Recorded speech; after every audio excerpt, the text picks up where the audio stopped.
Well, welcome everybody. I'm Kelly Murray with the Consortium for Service Innovation.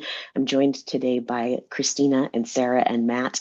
The four of us make up um, a lot of the consortium staff. We are four of six, a small but mighty team.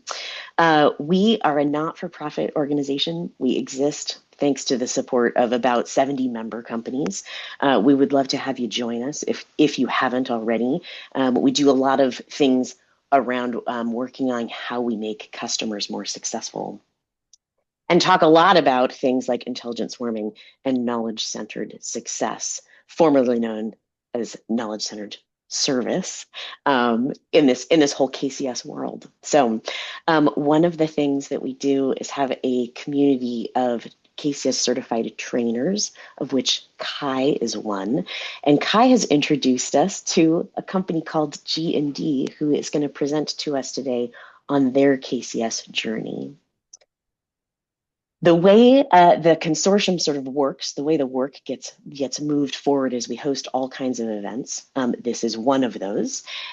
Some of them are just for members, some of them are for the public. This is a public event.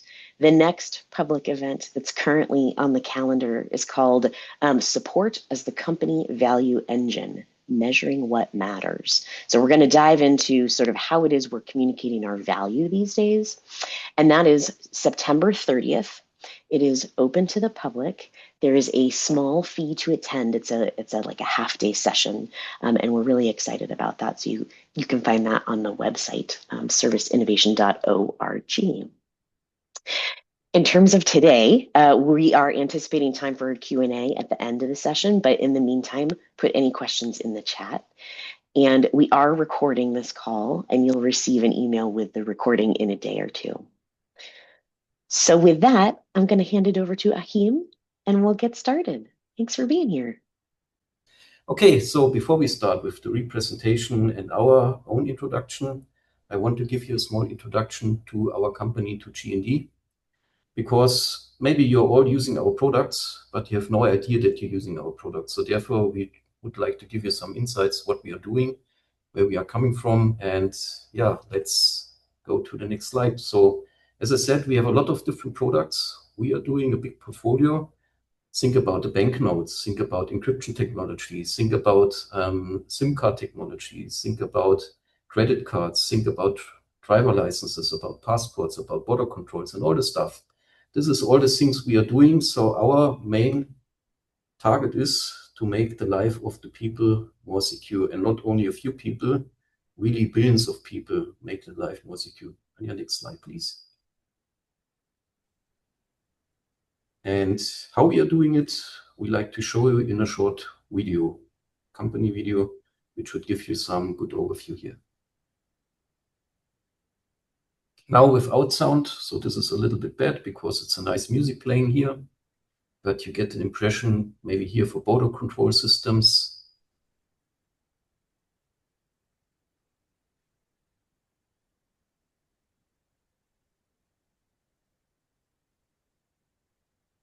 So over to car communication. Encrypted access for high secure areas, which is used by governments, for example.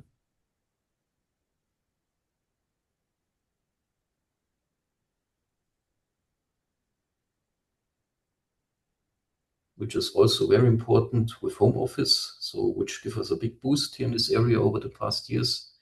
Financial platforms, which is something very important. So you see here a credit card, which is nicely presented and packed. We are making credit cards as a service for our customers. So the big issuing companies like Visa and MasterCard, our customers. We have different kind of payment methods where you can pay online using your smartphone, using a card, even offline possibilities for paying.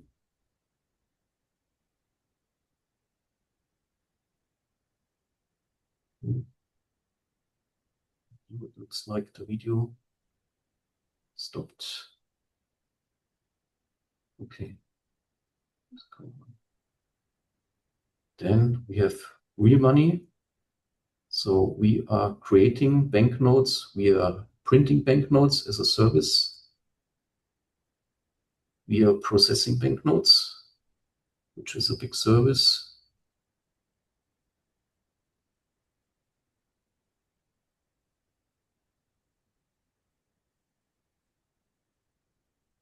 We are offering something very new, which is called digital cash. So you can even pay offline using your smartphone. It's using some kind of Bitcoin technology, but it's completely different. It's like real money. We are processing money, as I said. So we have the products to process banknotes and sort banknotes by qualities, to find counterfeits and so on. We are building up big cash centers.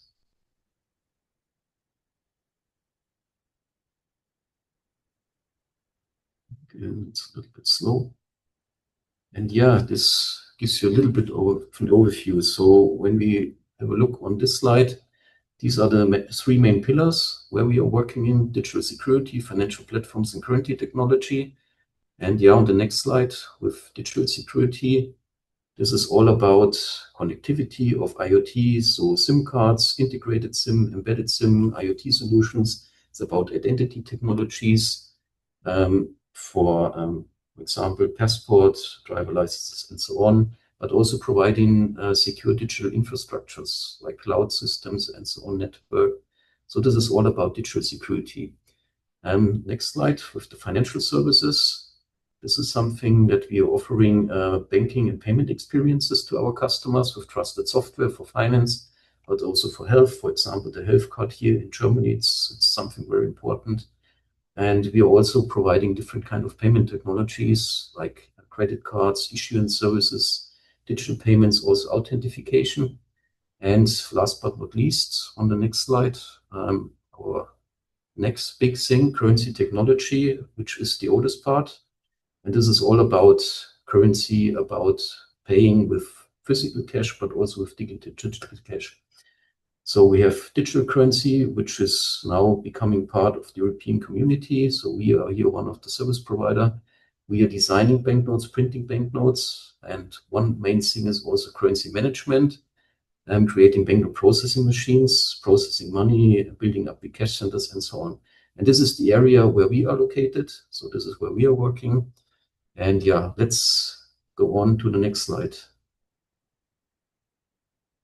We are a very healthy company with consistent growth over the last decades. We have now a revenue of 3.2 billion euros. And you can see from the order intake, which is already higher than the last year revenue, we are on a very good track. Next slide. We are presented in 41 countries. We have 180 subsidiaries and more than 40,000 people working worldwide for G&D. And one thing which is really important, that we have 1,600 service engineers who are servicing our systems to ensure that they're working 24/7. So yeah, and next slide. And the last slides. And we are also very innovative since the very beginning. And you see it's already 107 years back until we were founded. We started with printing banknotes and printing shares. And we were the inventors of the first banknote processing system. We are producing the first chip cards, credit cards, and so on. We were the inventors of the SIM card. Nobody knows, but everyone is using a smartphone with a SIM card in it. And now also integrated SIM and embedded SIM. When you look, the latest smartphone generations have all the chips from us inside, where we have the SIM card technology integrated.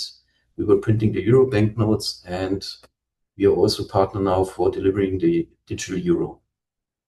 So that's it. So coming to the last slide, or now to the beginning of the representation, which is all about AI-supported knowledge at G&D, how we are doing it, how we manage it.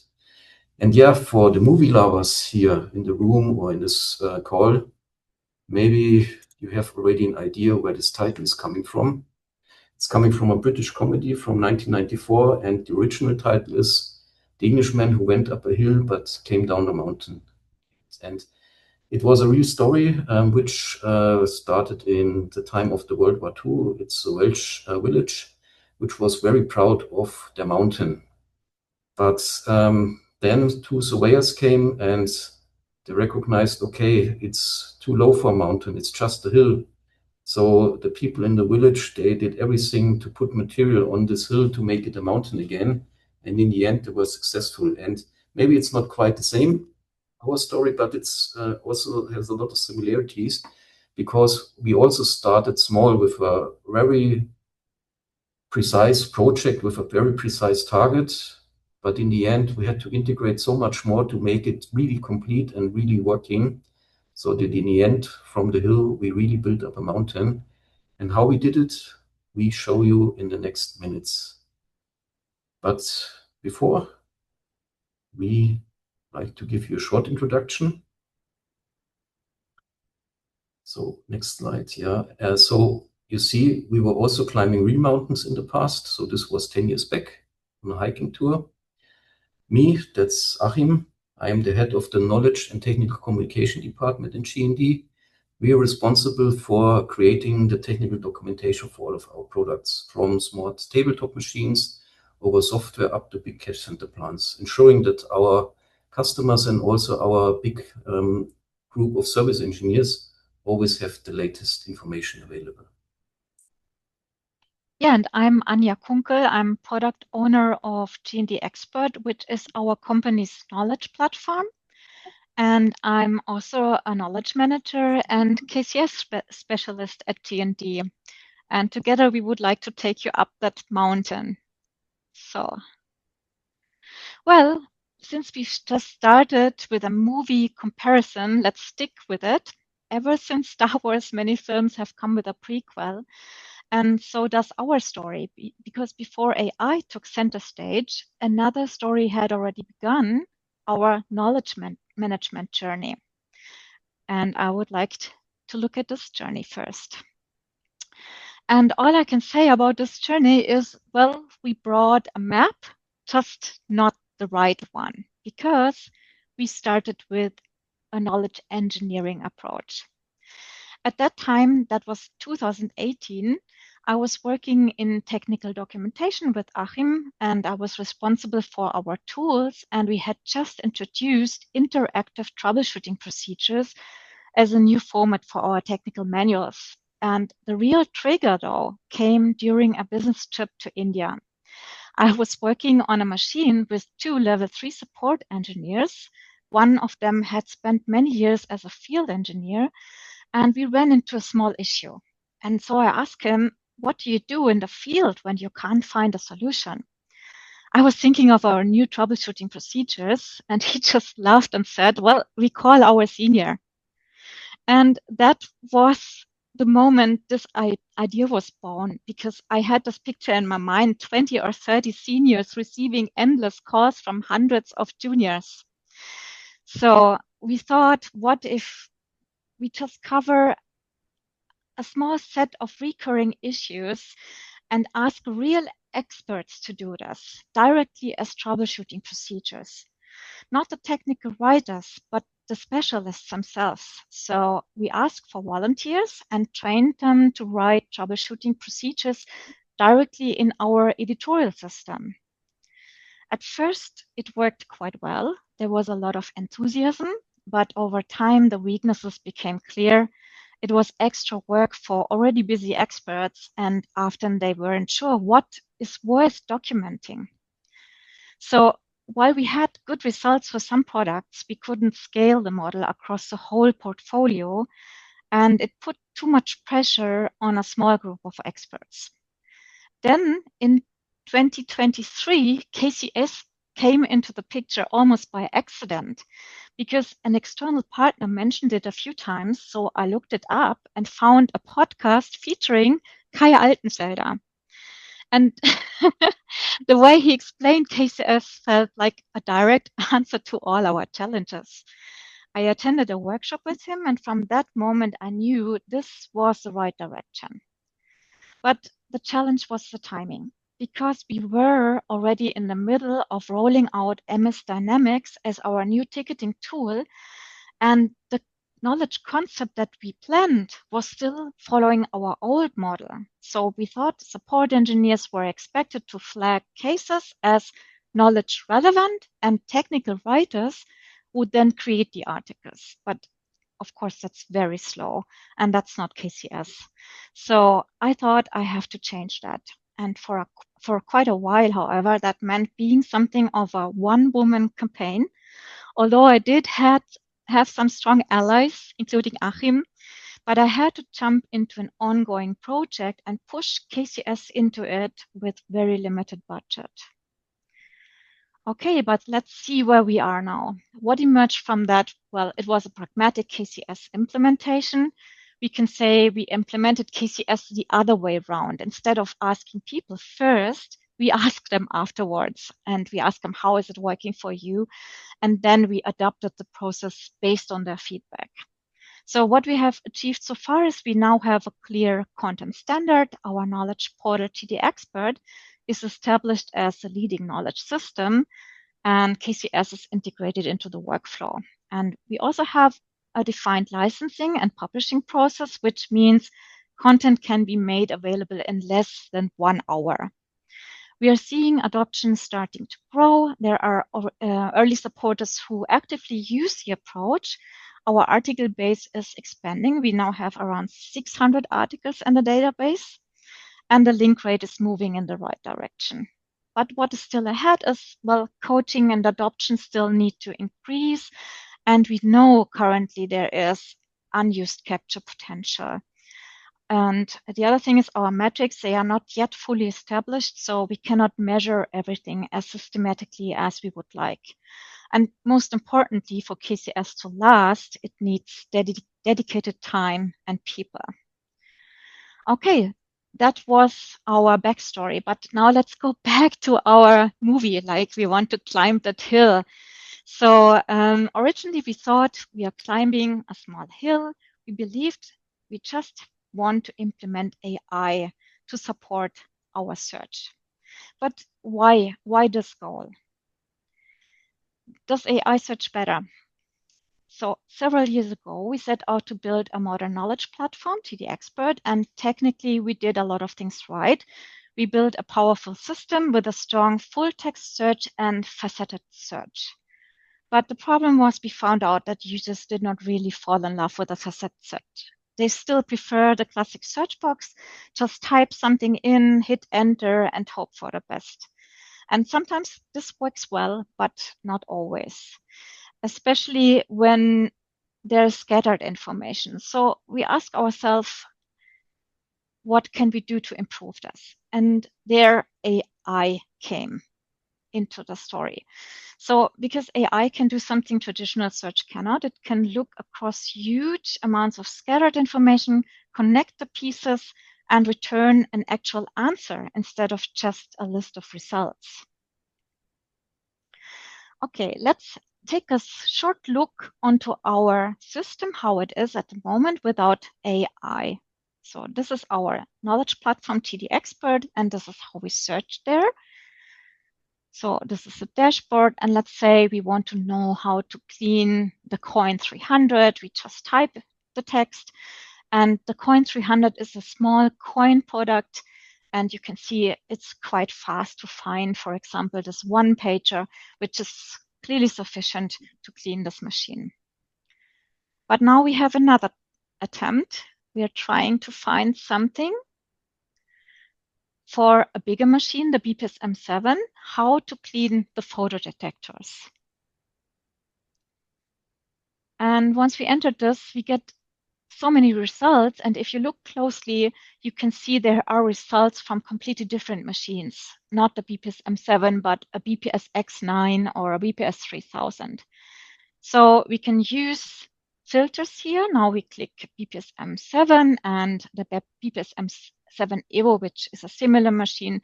And unfortunately, still we don't get this one procedure that we were looking for, which directly describes how to clean the photo detectors. So this is an example where this kind of search doesn't work as well. Yeah, and yeah, you've seen it's working quite well if you know what you're looking for, if you're familiar with the products, and when you are familiar with the terminology, and also when there are easy questions you like to ask to find information. But it becomes quickly difficult with a lot of individual hits which you have to go through. if you not really know what you're looking for exactly, if you're not experienced so much with the product, and it soon leads to frustration by the users in the end. But why is search so important for companies, for people? It's not just because of the user experience. It's also some really big business factor, which is quite important. So when you have a look on the left side, you will see a lot of KPIs which are used in customer service. And when you check these KPIs, you see that many of them have directly to do with the time which is needed to find the required information, because this is also what you need in the end to solve a problem, information. And the faster you are, the better it is. And you have also many KPIs which are indirectly influenced by it. So this is something which is really an important factor for service organizations, for many companies, and this is something we cannot ignore. So therefore, we have to work on it and try to improve this search times to the best possible. And this is exactly what we were heading for in this project. All right, before we started, we asked ourselves, what do we actually need for our journey? And we realized that fortunately, we already had a solid foundation. So what exactly did we have with us? What's in this backpack? Let's have a look. So on one hand, we had a modern knowledge portal, TD Expert. For the system, we had developed a complex metadata concept that not only helps us structure and maintain our data, but also provides valuable information and context to an AI. Then we have a powerful user management that ensures that access and permissions can be managed flexibly and individually. Well, we've been using the system since 2021, and by now TD Expert is a very comprehensive and constantly growing database with more than 6,000 documents and over 2,000 users.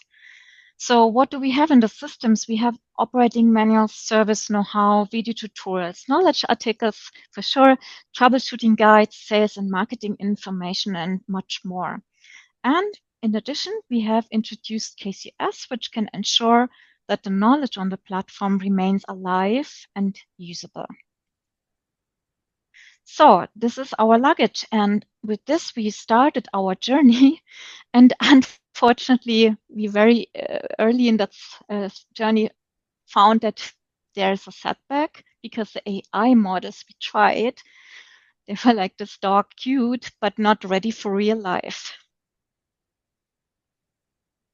Yeah, so this was really a special experience. So how did we start? We started with doing several pilots with different vendors, which are coming from German region, but also global vendors, and also one of the really popular vendors, which are well known everywhere. And we set up 6 pilots in the beginning, which we were using as standardized test deck. So we provided 14 documents, PDF documents, 1 day for preparation for setup, and with the clear task to create a chatbot so we can search in these 14 documents. We prepared 21 questions, and in the end, we rated the answers by experts for the products and giving 0 to 5 points depending on the quality of the answer. And here was where the big disappointment started, that even the best result was only 58 out of 105 possible points. And even our internal solution, so we had already 1 or 2 internal solutions on the start based on ChatGPT.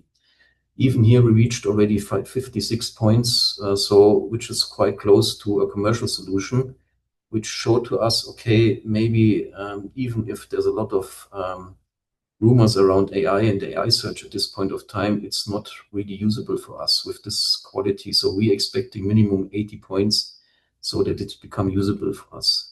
So in the end, answer quality is not sufficient, not what we expected. And this was a point of time we almost stopped the project. But yeah, coming back to the movie, to Hollywood, like always, when you are in big trouble in the movie, what happens? So there's no way out, then the hero comes into the game and helps you out so the story can continue.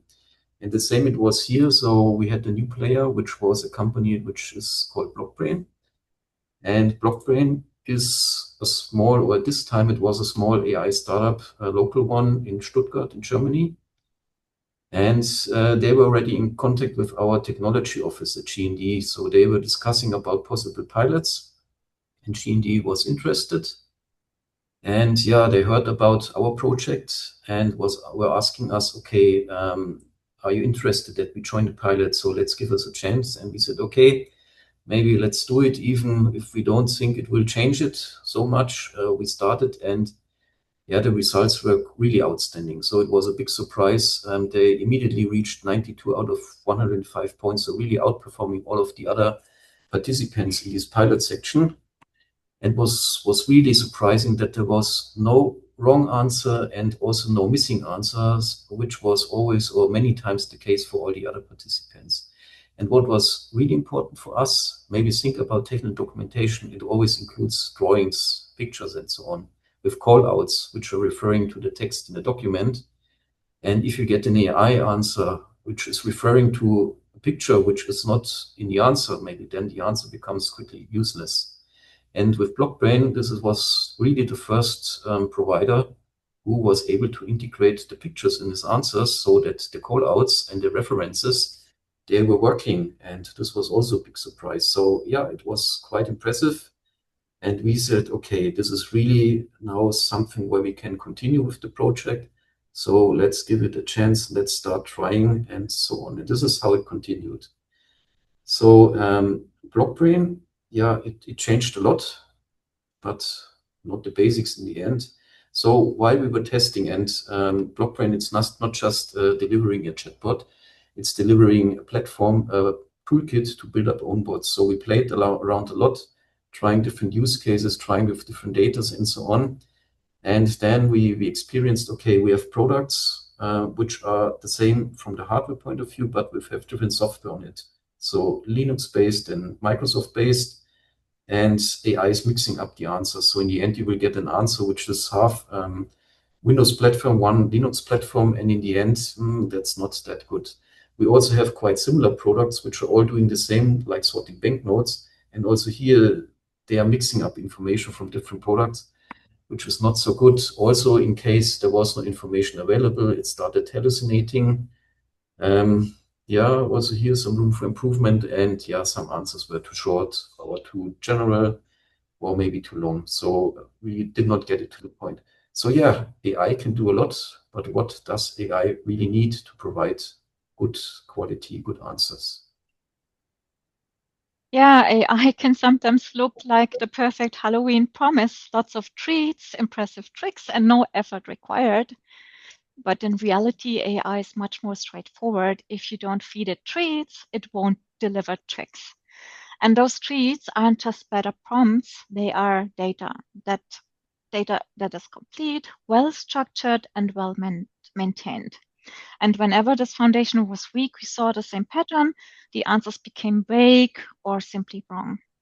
So this is exactly where KCS comes in, because KCS helps us capture knowledge in the workflow, improve it continuously, and keep it aligned with reality. So it ensures that the AI has something useful to work with. And we knew KCS was already in our toolkit and relevant for this journey, but the data gaps we found showed us we need KCS and human expertise even more than we expected. And here, AI can help us move faster. So, what began as an AI search project turned into something much broader because it made us look at the foundation, data quality, workflow, and structure. So that was a moment we realized the hill itself isn't the goal. We need to build a mountain. So yeah, as we now had a clear picture how to continue, it was really the start of the summit. And what is really important if we like to start a summit, you have to define your boundaries. So you need to stay on the trail in the end. And this is something quite important. So we need to set up requirements for our solution. We need to discuss about IT architecture, how we want to achieve the goal. So we started with doing a 2 days workshop together with our partners from Blockbrain, from GDS, the vendor being responsible for GDExpert, and our internal IT team. And we discussed a lot of different things. So we had GDExpert, which has already IT security approval, which is quite important and difficult to reach for our company.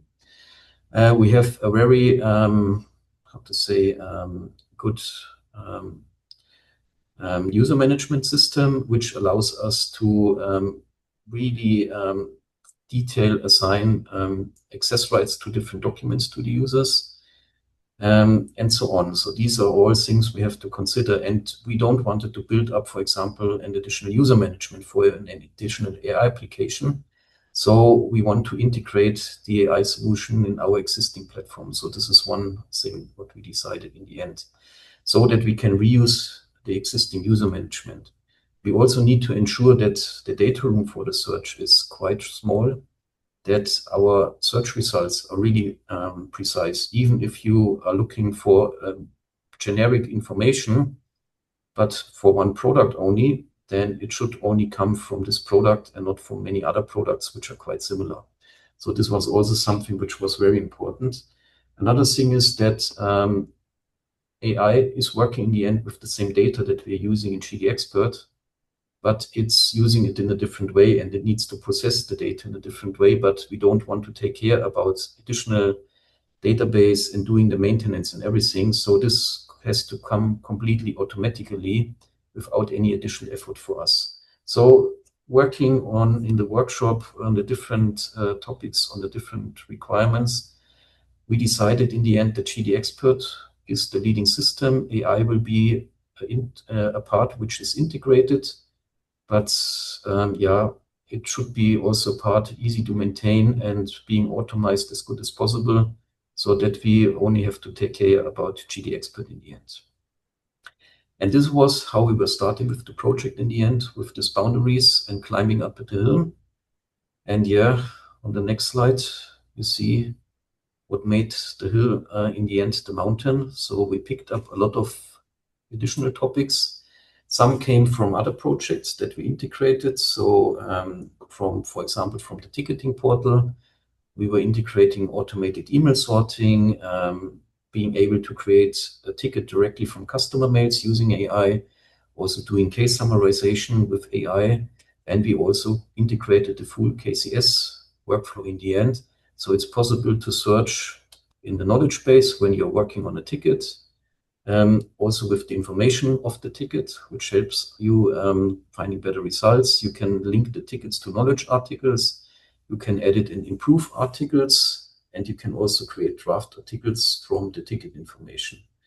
And now we are at the point that we are able to start to roll it out, but we are still not in the end. The mountain keeps growing. And yeah, but we really like to show you now where we are and share our experiences. And now handing back to Anja. Yeah, I was a little bit too fast. I'm excited to show where we are. So let's take a look at the system. And before, I created videos to show that. And the first video just shows the AI search. So just let's look at the AI search. And you remember from before, we wanted to find out how to clean the photo detectors of the BPS M7. And now we are trying this here in our Blockbrain bot, which uses the same database as before. Yeah, we didn't get a clear procedure before, but now the AI is generating the procedure, including the pictures. And this is really helpful because if I need to clean the photo detectors, I can really follow this procedure step by step. I get exactly what I needed. Okay, that's the procedure. And what's also important, we also provide the sources. So if you click on show references, you can see where this information is coming from. And this is also very important for KCS because we need to always check the source. And if there are problems like we use as review, then we need to correct it also. And yeah, of course, it's also possible to ask the bot the same procedure in German or other languages. And although the database is only English, I get now a German description of that task. Okay, now let's look at the mountain we have built. So how do we keep our knowledge base up to date, and how do we reduce the workload on our experts with AI? So according to KCS, we capture knowledge exactly where it emerges during ticket handling. So let's look at a real case that happened a few weeks ago. So the first step is the AI self-service portal. So a customer encountered a problem on one of our machines, the VPSC 517, and they type the question here, or they describe the problem here. They had a specific error code that occurred and wanted to find out what to do. And the bot gives some troubleshooting procedures. So unfortunately, these steps were not sufficient to solve the problem. So what happened as a next step? The customer wrote an email. You can see this email in some seconds, hopefully. Yeah, here it is. So the customer is writing about the problem and also telling what happened before and what they already tried, and they send this email to our care center. Now we come to step 2, automated ticket creation. So the AI now uses this email and categorizes it. So this is now in our system, and you can see here that the system has extracted some fields, the urgency, the serial number, and so on. And this information can then easily be transferred with one click into a ticket, and our support engineers do not have to add any more fields here because everything is already there. So the product and the customer and so on. So now we come to step 3, AI-supported problem solving. In the same system, the support engineer can find all the details about the machine and the problem, and they also can access the knowledge base, which is, again, GDXpert in the background. And because of our user management, it's probable that the support engineer finds further information. So there is sometimes information that we don't give to our customers. So unfortunately, in this case, the problem again was not solved. So what happened next? The support engineer had to dig deeper, and it resulted in a long email exchange before the solution was found. So if printed, this email is more than 4 meters long. And this is a situation where, like, normally we want to capture knowledge in the workplace directly, so in the ticketing system. But when the support engineers are communicating via email or chat, they don't want to go back and take all the information and put it back into the fields of our case. We need to extract this information from that email. And this is something where AI can help. So we created a bot where you can just copy the complete email. You don't need to edit anything or remove any details. This is the email, 5 meters or 4 meters. So you copy it into our bot here, and the bot knows what structure we want eventually. So the bot knows about our content standard. So now the bot creates a draft knowledge article from this email. And it's not very easy to see it while the bot is working, but I will extract this now in form of a Word file, and there you can see our structure. So you can see we have the issue, environment, cause, which is optional, diagnostic steps, also optional, and then the resolution. And here we also have references. So in case it's already something that we have in the database, but it needs to be modified, then the experts will have a reference here. So, and this can be put back into our system. And in the meantime, we already have a bot directly available in our test ticketing portal. So we don't want our users to copy text from one application to the other one. And this bot uses the field from the ticket, but also the chats or the email correspondence from the ticket and creates this knowledge article. It's just, for me, it was better to show this here in the old version, because if you see it in the system, it's just a click and you get that knowledge article. You don't see where the bot takes the information from. This is why I wanted to show you this version of it.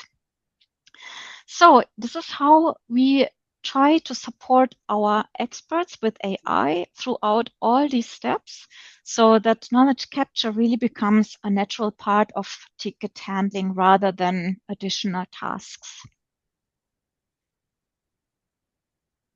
So the key takeaways, if we step back for a moment, one thing becomes very clear. So what looked like two separate trails were really a connected journey.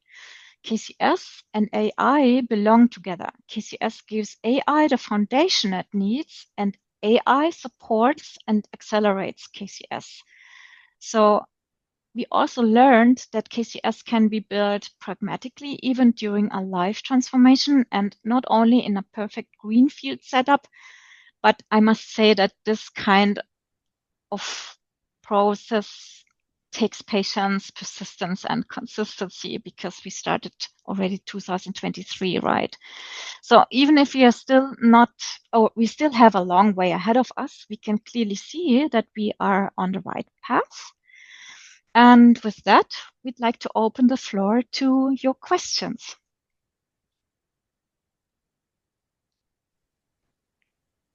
Not much other than admiration in the chat.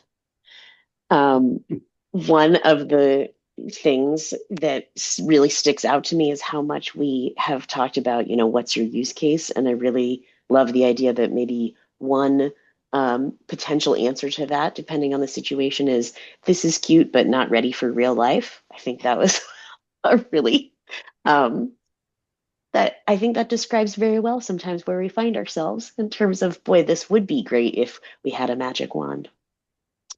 Let's see here. Jen says, how do you address user feedback in a timely manner? And I'm going to stop your sharing, Anja, if that's okay. User feedback is the question whether you mean the users who are working in the ticketing portal or the users of our knowledge platform. Probably the latter, I guess. So yeah, regarding the feedback, we have directly in our TD Expert, we have the option to give feedback. So there's a feedback button. So there, all users, also our customers, they can comment and give feedback, and this is processed in our administration area. And in Dynamics, in the ticketing portal itself, if there are any changes, then depending on the license that people have, they can either flag an article for a change, or they can directly change an article. Thomas asks, how can duplication be avoided when creating knowledge articles? That's exactly a little bit critical, because at the moment we expect our support engineers really to check, is there already an article? And it worked quite well, because when we use AI, we get the references, and sometimes also information comes up where our support engineers were surprised because they were not aware. Yes, that's because it was already in the database. So, but still, it's a little bit of a manual process, and that's another idea we have for the future. We want to use AI also to check for duplicates. Ross would like to know, how much time and technical effort did you have to invest in setting up the AI functionality to aid your workflows to perform what you presented here? So what did It's it take from a technical and time perspective? And it's that's a quite. question Achim can answer, I guess. Yeah. Yeah, I'm not sure if I can really answer it because I was just thinking about how long did we already work on it and how much time, because it was going over some time. So we started, I think, with Blockbrain, where we did the pilot. It was more than 1.5 years back. So we did the pilots and then it stopped. We also have to fight for budget, which is always a problem in bigger companies, which get some delay inside where we get interrupted. I think really focusing on the work that we are doing. It's a slim project, so we are the main two participants. I am taking more care of the administrative topics and financial topics, and Anja is doing the technical topics and the connection to GD Expert. But yeah, to give an estimation, I would say it's around 400 to 500 hours of our own effort, which we taken.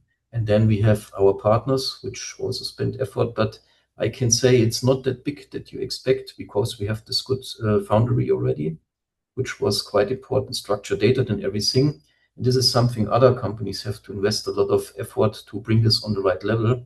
And here we had this already. So it was more a technical development and integration project, an interface project.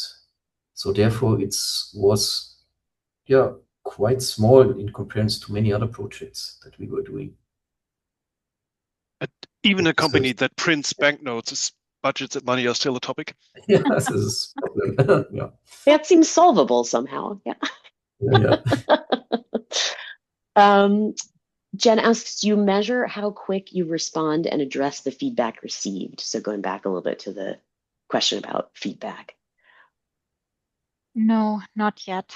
That's also an open item. So measuring our success is a little bit slow, but the feedback we get normally is addressed within maximum 1 or 2 days, normally, from experience. And what platform do you use? I know we talked a little bit, like talk us through just briefly your tech stack a little bit. So, yeah, Anja, will you answer? Yes, so the knowledge platform GD Expert is based on Easy Browse, which is also, I have put a footnote in the slide somewhere so that if you want to look it up, you can see it. Okay, that's the KCS one. Oh, of course, I don't find it immediately. No, here. So this is based on a product called Easy Browse by the company called GDS. And the other platform is MS Dynamics. And then we have Blockbrain. These are all cloud applications which are connected with each other using an interface. Wes asks, as you reflect on your learnings, how important do you think it was for you to have the knowledge base embedded in your ticketing platform? I ask because today KBs and ticketing platforms often exist separately. I find it very important because just from the feedback that we got, because in the beginning it did not always work. People wanted to access a knowledge base and there was some problems, so they got an error. And they were really waiting for it. We told them in the beginning, okay, switch between 2 applications, just go back into the knowledge platform and then you can do everything there. But it is not, it's not convenient for them. It's really good to have it all in one application. I find it is very important for our users. It's also a matter of time that you need. So switching between applications, these are always a few seconds, and we have 160,000 cases and tickets each year. So this is really a big amount, and every second counts here. So therefore, it's also a financial topic to have this as close together as possible. Integrated platforms working at the speed of conversation. Yeah. Yeah. Other questions or observations? Well, Anja and Achim, thank you so much for your time and your presentation. Oh, there's one more from Wes. Can agents also flag or fix KB updates from the ticketing platform? Yes, they can, in Dynamics, they can flag or update knowledge articles. And if the information that they use is not coming from a knowledge article, but for example, from a service manual or even a video tutorial, something like that, then they can leave a feedback. So we use this as a kind of flagging at the moment. And Jen asks, do your ticketing system have a virtual agent? If yes, how's it connected to your knowledge base? Not yet.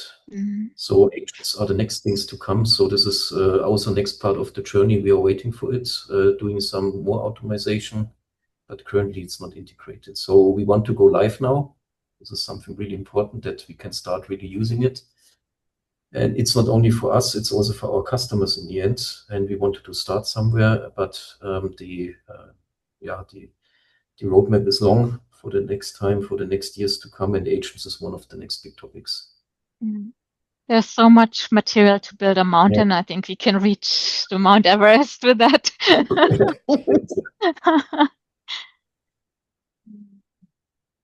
Excellent. Thank you so much. Thank you so much for your time. Thanks to everybody who joined us today. Please remember, if you don't give AI treats, it won't do tricks. Yeah. Patience and persistence is key. Have a great rest of your week and come and hang out with us again sometime. Find us at serviceinnovation.org. Thanks, everybody. Thank you so much. That was Thank you amazing. so much. Thank you. Thank you. It was a pleasure for us. Thank you.